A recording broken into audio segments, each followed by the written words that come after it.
जैसे कि आप सबको पता है कि इंडिया और पाकिस्तान ने अभी रिसेंटली ही अपना 75th इंडिपेंडेंस डे मनाया है।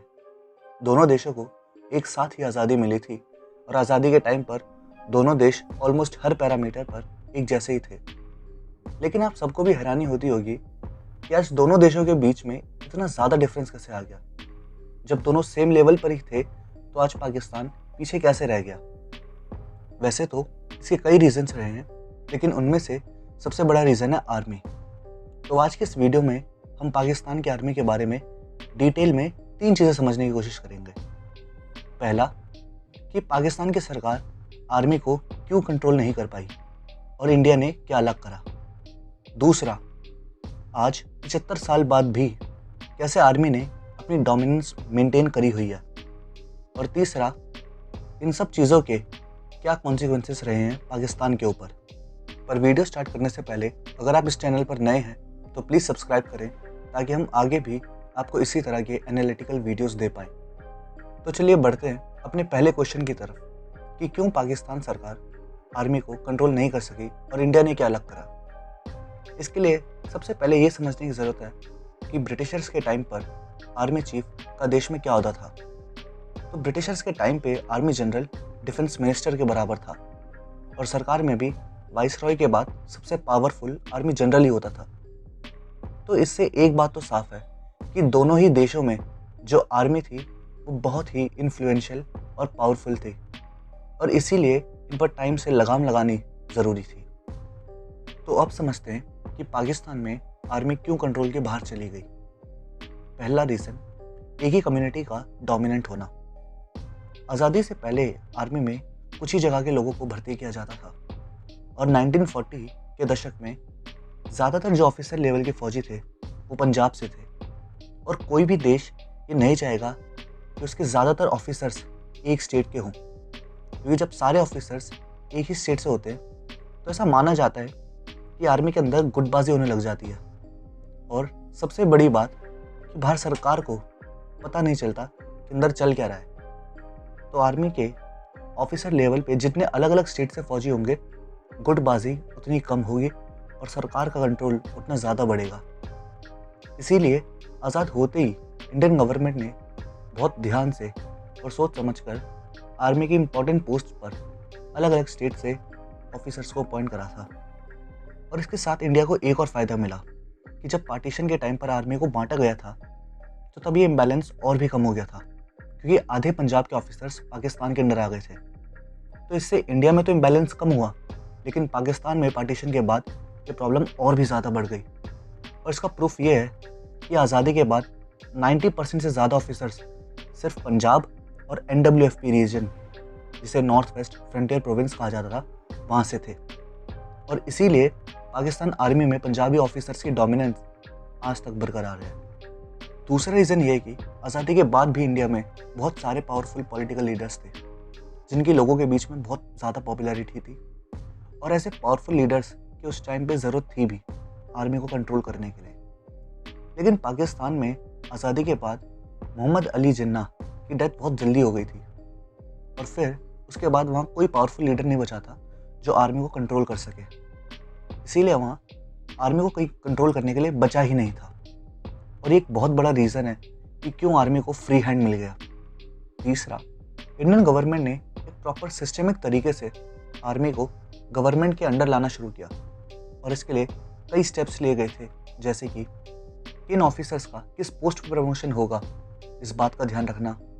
आर्मी ऑफिसर्स पॉलिटिकल स्टेटमेंट्स ना दें, इसका भी ध्यान रखा गया। और रिटायरमेंट के बाद ज़्यादातर ऑफिसर्स को किसी दूर के देश में एम्बेसडर बनाकर भेज दिया जाता था। तो ऐसे कई छोटे छोटे स्टेप्स लेके एक पूरा सिस्टम बनाया गया जिससे कि आर्मी को सिविलियन मैटर से दूर रखा जाए। तो ये थे वो रीजंस जिनकी वजह से आर्मी पाकिस्तान में सबसे पावरफुल इंस्टीट्यूशन बन गया। और अब आते हैं हमारे दूसरे सवाल पे कि कैसे आर्मी ने आज तक वो डोमिनेंस मेंटेन करी हुई है। तो देखिए, आर्मी को शुरू से ही एक बात पता थी कि अगर उन्हें अपनी डोमिनेंस कंटिन्यू रखनी है तो उन्हें लोगों की नज़र में इम्पॉर्टेंट दिखना पड़ेगा। क्योंकि ज़रा सोचिए, किसको प्रोटेक्शन की ज़रूरत होगी? ऑब्वियसली जिसे मरने का कोई खतरा होगा। तो इसीलिए आर्मी को एक ऐसे खतरे की ज़रूरत थी जिससे कि देश को डराया जा सके और इंडिया को वही खतरा दिखाया गया। और इसीलिए पाकिस्तान की आर्मी नहीं चाहती कि इंडिया और पाकिस्तान के रिश्ते सुधरें, क्योंकि जैसे ही हमारे रिश्ते सुधरेंगे वैसे आर्मी की ज़रूरत और इम्पोर्टेंस दोनों कम हो जाएगी। और इसीलिए जैसे ही दोनों देशों के रिश्ते सुधरने लगते हैं वैसे ही इंडिया पर हमला करवा दिया जाता है। और फिर जब जवाब में इंडिया रिटेलिएट करता है वैसे वहाँ दिखाना शुरू कर दिया जाता है कि देखिए इंडिया कितना बड़ा खतरा है, और बल्कि इंडिया तो हमारे लिए एक एग्जिस्टेंशियल थ्रेट है। और इसके कई एग्जांपल्स हैं, जैसे कि 1999 में दोनों ही देशों ने रिश्ते सुधारने के लिए कई कोशिशें करी थी और दिल्ली से लाहौर के बीच में एक डायरेक्ट बस सर्विस शुरू की गई थी। और उसी बस में खुद इंडियन प्राइम मिनिस्टर कई और सेलिब्रिटीज़ के साथ बैठकर पाकिस्तानी पीएम के इनविटेशन पे पाकिस्तान गए थे। और अभी कोइंसिडेंस तो हो नहीं सकता कि उसके कुछ महीने बाद ही कारगिल में वॉर शुरू हो जाती है, जिसके ठीक बाद आर्मी जनरल परवेज़ मुशर्रफ वहाँ की गवर्नमेंट को ओवरथ्रो कर देते हैं, फिर मार्शल लॉ लगाते हैं और उसके बाद कॉन्स्टिट्यूशन को ही सस्पेंड कर देते हैं। यहाँ तक कि 2014 में भी इलेक्शन जीतते ही इंडियन प्राइम मिनिस्टर सारे सार्क देशों के नेताओं को बुलाते हैं, जिसमें पाकिस्तान के पीएम भी शामिल थे। और अगले ही साल इंडियन पीएम अपने काबुल दौरे से वापस आते हुए बीच में ही पाकिस्तान में लैंड कर गए थे, वहाँ के पीएम नवाज शरीफ की बेटी की शादी अटेंड करने के लिए। और पूरा साउथ एशिया सरप्राइज था, क्योंकि ये कोई प्लान विजिट भी नहीं थी। यहाँ तक कि इंडियन फॉरेन मिनिस्ट्री को भी इसके बारे में कोई खबर नहीं थी। इसके बाद सबको ऐसा लगने लगा था कि इंडिया पाकिस्तान के रिलेशंस बहुत तेज़ी से सुधर जाएंगे। लेकिन फिर इसके बाद होता है उरी अटैक, जिसमें कि इंडियन आर्मी के हेडक्वार्टर पर टेररिस्ट अटैक होता है। फिर इसके बाद इंडिया रिटेलिएट करता है और उसके बाद रिलेशंस पहले की तरह ख़राब हो जाते हैं। तो एक साफ साफ पैटर्न है कि जैसे रिश्ते सुधरने लगे इंडिया पर टेररिस्ट अटैक करवा के उन्हें दोबारा से ख़राब कर दिया जाए और फिर पूरे पाकिस्तान को ये दिखाया जाए कि इंडिया तो हमारे लिए सबसे बड़ा खतरा है। और इसी तरीके से आर्मी की इम्पोर्टेंस को मेंटेन रखा जाता है और इस इम्पोर्टेंस से आर्मी अपने पास पावर मेंटेन कर पाती है। तो अब आते हैं अपने लास्ट क्वेश्चन पर कि इन सब चीज़ों का पाकिस्तान पर क्या इम्पैक्ट रहा है। देखिए, पहला इम्पैक्ट तो है पॉलिटिकल इंस्टेबिलिटी। पाकिस्तान के लोग 3 दशक से भी ज़्यादा डायरेक्ट मिलिट्री रूल के अंडर रहे और उसके अलावा बाकी टाइम भी जो गवर्नमेंट आई वो भी आर्मी के इन्फ्लुएंस के अंडर ही रही है। और एक और इंटरेस्टिंग फैक्ट ये है कि आज तक पाकिस्तान में एक भी ऐसी सिविलियन गवर्नमेंट नहीं है जिसने अपने 5 साल का टर्म पूरा किया हो। दूसरा जो इम्पैक्ट रहा है वो रहा है वहाँ की इकोनॉमी पर। अब पाकिस्तान में जब गवर्नमेंट ही स्टेबल नहीं है तो वहाँ की इकोनॉमी को कौन स्टेबल करेगा।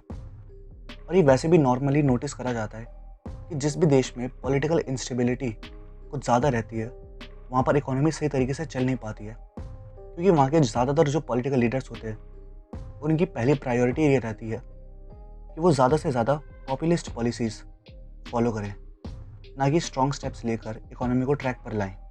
और इस तरीके की जो पॉलिसीज़ होती हैं वो इन्वेस्टर्स के लिए ठीक नहीं रहती हैं। ये इन्वेस्टर्स को चाहिए होती है ज़्यादा से ज़्यादा स्टेबिलिटी, और जब इन्वेस्टर्स का ही इकोनॉमी पर कॉन्फिडेंस नहीं रहेगा तो ना तो इन्वेस्टमेंट आएगी और ना ही इंडस्ट्रीज ग्रो कर पाएंगी। और यही हाल रहा है पाकिस्तान का। और तीसरा इम्पैक्ट है टेररिज्म। जैसा कि हमने अभी डिस्कस करा था कि आर्मी को एक खतरे की ज़रूरत है और इंडिया को वो खतरा दिखाने के लिए उन्हें टेररिस्ट की ज़रूरत है। और यही रीज़न है कि आर्मी उन्हें टेररिस्ट की तरह नहीं देखती है बल्कि एक एसेट की तरह देखती है। और इसीलिए टेररिज्म पाकिस्तान में ख़त्म होता नहीं है। तो आज का टॉपिक यहीं ख़त्म होता है। उम्मीद है आपको ये टॉपिक समझ आया होगा और पसंद आया होगा। अगर आपको वीडियो पसंद आई तो प्लीज़ उसे लाइक करें और चैनल को सब्सक्राइब करें। और अगर आपकी कोई क्वेरी या सजेशन है तो उसे कमेंट बॉक्स में प्लीज़ मेंशन करें। Thank you.